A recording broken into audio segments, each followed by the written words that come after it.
नमस्कार, कोशी समाचारमा स्वागत छ। म बबिता लिम्बू। पूर्व प्रधानमन्त्री एवं सत्तारूढ दल नेपाल कम्युनिस्ट पार्टी नेकपाका कार्यकारी अध्यक्ष पुष्पकमल दाहाल प्रचण्डले शान्ति, स्थायित्व र विकासका लागि चीनले अघि सारेको BRI परियोजना महत्त्वपूर्ण हुने बताएका छन्। मंगलबार चिनिया कम्युनिस्ट पार्टी अन्तर्राष्ट्रिय विभागले आयोजना गरेको भर्चुअल कार्यक्रमलाई सम्बोधन गर्दै अध्यक्ष दाहालले शान्ति, स्थायित्व र विकासका लागि बेल्ट एन्ड रोड इनिसिएटिभ परियोजना महत्त्वपूर्ण हुने बताएका हुन्। BRI परियोजनाबाट चीन र नेपाल दुवै देशले फाइदा लिन सक्ने भएकाले यसलाई आफूले महत्त्वपूर्ण अवसरको रूपमा लिएको समेत अध्यक्ष प्रचण्डले बताएका छन्। यस्तै गत वर्ष चिनिया राष्ट्रपति सी जिनपिङको नेपाल भ्रमणमा भएका सम्झौताले पनि दुई देशको भावनालाई समेटेको उनले उल्लेख गरेका छन्। I strongly believe that BRI is an important opportunity to deepen mutually beneficial cooperation, jointly pursue common prosperity between us and dedicate ourselves in maintaining peace, stability and development in the region. पूर्व प्रधानमन्त्री एवं जनता समाजवादी पार्टीका नेता doctor Baburam भट्टराईले BRI यस क्षेत्रको नवीनता, उत्पादकत्व र प्रगतिका लागि महत्त्वपूर्ण हुने बताए। BRI परियोजनाले दुई देशबीच वित्तीय एकीकरण र नीति समन्वयका लागि काम गर्ने विश्वास समेत व्यक्त गरेका छन्। त्यस्तै BRIले नेपाललाई विश्वव्यापी मूल्य श्रृङ्खलामा पहुँच पुर्याउन सघाउ पुग्ने समेत पूर्व प्रधानमन्त्री भट्टराईले बताए। BRIका 9वटा आयोजना अन्तर्गत ट्रान्स हिमालयन कनेक्टिभिटीले नेपाली नागरिकलाई सबैभन्दा बढी आकर्षित गरेको समेत उनले बताएका छन्। यसले नेपालको भू राजनीतिक परिवर्तनमा महत्त्वपूर्ण भूमिका खेल्ने उनको भनाइ छ। Among the 9 projects under BRI, the Trans Himalayan Railway project carries much attraction for the Nepalese people because it could be an economic and geopolitical game changer. राष्ट्रिय सभाका अध्यक्ष गणेश प्रसाद तिमिल सिन्हाले नेपालले बेल्ट एन्ड रोड परियोजना अन्तर्गत छनौट गरेका 9वटा आयोजनालाई छिट्टै अन्तिम रूप दिएर कार्यान्वयनमा जानुपर्ने बताएका छन्। यस्तै नेपालले अघि सारेको समृद्ध नेपाल सुखी नेपाली अभियानलाई सार्थक बनाउन समेत BRI परियोजना महत्त्वपूर्ण हुने उनको भनाइ छ। नेपालले बेल्ट एन्ड रोड परियोजना अन्तर्गत छनौट गरेका 9वटा आयोजनालाई अन्तिम दिएर कार्यान्वयनमा जानुपर्ने बेला आएको छ। कोभिड-19 को महामारीले यसमा केही विलम्ब भए पनि हाम्रा दुवै देशका सरकार यस कामलाई छिटोभन्दा छिटो अघि बढाउन समर्थ हुनेछन् भन्ने मेरो विश्वास छ। सम्माननीय प्रधानमन्त्री केपी शर्मा ओलीको नेतृत्वमा नेपालले अघि सारेको सुखी नेपाली, समृद्ध नेपालको राष्ट्रिय आकांक्षा पूरा गर्नमा बेल्ट एन्ड रोड परियोजनाले अघि सारेका आयोजनाहरूको सफलताले अहम महत्त्व राख्नेछ। कार्यक्रममा चिनिया कम्युनिस्ट पार्टी अन्तर्राष्ट्रिय विभाग मन्त्री सोङ ताओ, चिनिया कम्युनिस्ट पार्टी तिब्बत कमिटीका सेक्रेटरी वु यिङजे लगायतले सम्बोधन गरेका थिए। चिनिया राष्ट्रपति सी जिनपिङको नेपाल भ्रमणको वार्षिकोत्सवको अवसर पारेर चिनिया कम्युनिस्ट पार्टी अन्तर्राष्ट्रिय विभागले चीन नेपाल बेल्ट एन्ड रोड कोअपरेसनमा राजनीतिक दलहरूको प्रथम संयुक्त परामर्श सम्मेलन आयोजना गरेको हो। प्रदेश 1 मा आज 870 जना कोरोना संक्रमित थपिएका छन्। दैनिक संक्रमण संख्यामा यो अहिलेसम्मकै उच्च हो। यो सँगै प्रदेश 1 मा कोरोना संक्रमितको संख्या 14,858 पुगेको छ। सुनसरीमा 449, मोरङमा 337, झापामा 38, इलाममा 10, उदयपुरमा 7, सोलुखुम्बुमा 6, सङ्खुवासभा र तेह्रथुममा 2-2, धनकुटा, खोटाङ, पाँचथर र ताप्लेजुङमा 1-1 र प्रदेश 1 बाहिरका 15 जना रहेको सामाजिक विकास मन्त्रालयले जनाएको छ। पछिल्लो 24 घण्टामा प्रदेश 1 मा कोरोना संक्रमणबाट 8 जनाको मृत्यु भएको छ। सुनसरीको 4 पुरुष, झापाका 1 महिला 1 पुरुष, मोरङका 2 महिलाको मृत्यु भएको सामाजिक विकास मन्त्रालयले जनाएको छ। हालसम्म मृत्यु हुनेको संख्या 144 पुगेको छ। प्रदेश 1 मा आज 147 जना डिस्चार्ज भएका छन्। होम आइसोलेसनबाट 103, होटल एसियाटिक आइसोलेसनबाट 36 र मेची अस्पतालबाट 8 जना डिस्चार्ज भएका छन्। हालसम्म डिस्चार्ज हुनेको संख्या 6184 पुगेको छ। नेपालमा पछिल्लो 24 घण्टामा थप 3093 जना कोरोना संक्रमित थपिएका छन्। यससँगै नेपालमा कोरोना संक्रमितको संख्या 1,39,129 पुगेको छ।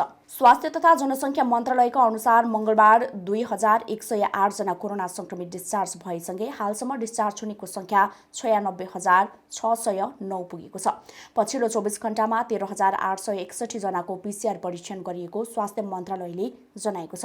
हाल देशभर सक्रिय सङ्क्रमितको सङ्ख्या 41,775 रहेको छ भने 4,220 जना क्वारेन्टिनमा छन्। पछिल्लो 24 घण्टामा कोरोना सङ्क्रमणबाट थप 8 जनाको मृत्यु भएसँगै नेपालमा कोरोनाबाट ज्यान गुमाउनेको सङ्ख्या 765 पुगेको छ।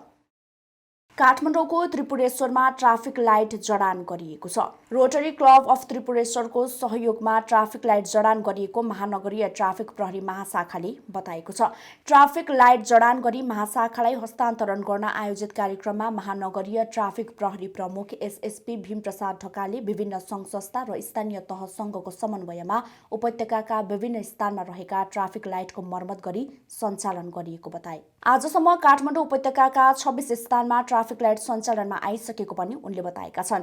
उपत्यकामा 9 वर्षदेखि बिग्रिएर रहेका ट्राफिक लाइटको मर्मत गरी सञ्चालनमा ल्याउँदा ट्राफिक व्यवस्थापनमा सहज भएको पनि ढकाल बताउँछन्। लाइटको माध्यमबाट ट्राफिक व्यवस्थापन गर्दा कम जनशक्ति लाग्ने मात्र नभई नागरिकमा प्रविधिप्रति सम्मान गर्ने भावनाको विकास हुने पनि उनको भनाइ छ। भ्यालीभरिमा सिक्युरिटाइज सिस्टममा ट्राफिक लाइट बालेर अनि त्यसलाई चाहिँ प्रविधिमा लानुपर्छ भन्ने एउटा दीर्घकालीन उद्देश्य हामीले राखेका छौँ। त्यो बमोजिम चाहिँ माथि पनि हामीले चाहिँ यो कुराहरू चाहिँ गरेका छौँ।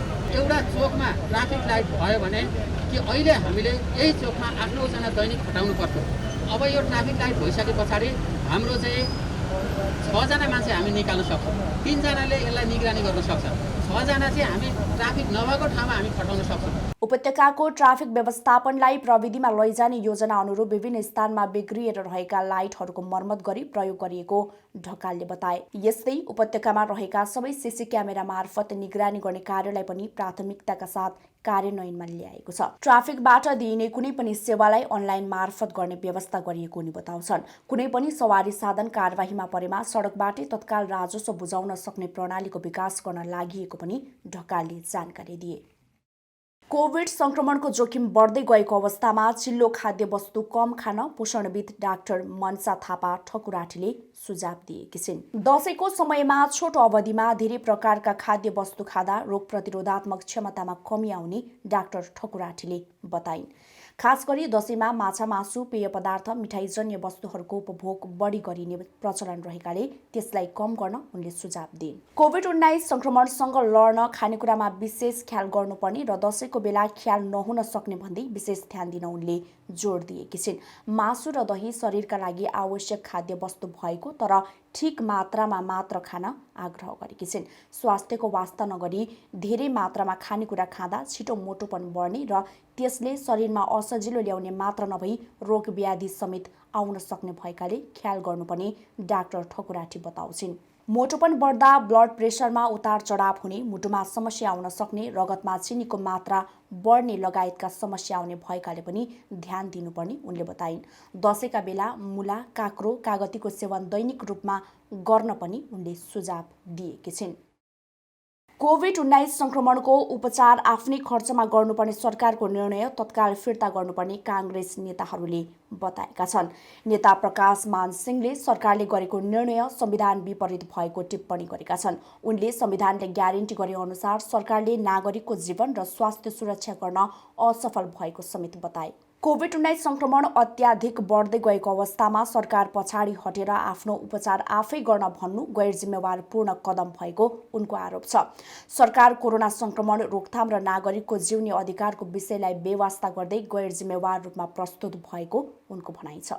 यस्तो निर्णय तुरुन्त फिर्ता गरी कोरोना संक्रमणको स्थितिलाई तत्काल नियन्त्रण गर्न र नागरिकको उपचारको व्यवस्था मिलाउन समेत उनले माग गरे। यत्रो आपद परिरहेको बेलामा यो सरकारले जनताको दुःख दर्दलाई ख्याल गरेर आफू चाहिँ अघि सर्नुपर्ने ठाउँमा पछि हट्नु यो अत्यन्तै दुःखलाग्दो कुरा सरकारले चाहिँ गरेको छ। यसको चाहिँ यो जुन निर्णय गरेको छ यो निर्णय तुरुन्त फिर्ता गरेर यो चाहिँ कोरोनाबाट प्रभावित र यो चाहिँ जुन सङ्ख्या बढ्दै गइरहेको छ त्यसलाई रोकथाम गर्न, नियन्त्रण गर्न सरकारले उठाउनु पर्ने यो चाहिँ जुन औषधि मूल्यदेखि लिएर सबै गर्नुपर्नेमा यो सरकार अघि बढ्नुपर्छ भन्ने कुरा। यस्तै कांग्रेस सहमहामन्त्री प्रकाश शरण महतले संविधानले दिएको आधारभूत स्वास्थ्यको अधिकार विपरीत सरकारले निर्णय गरेको बताएका छन्। जिम्मेवारीबाट पन्छिने गरी आएको सरकारको निर्णय खेदजनक भएको पनि उनी बताउँछन्।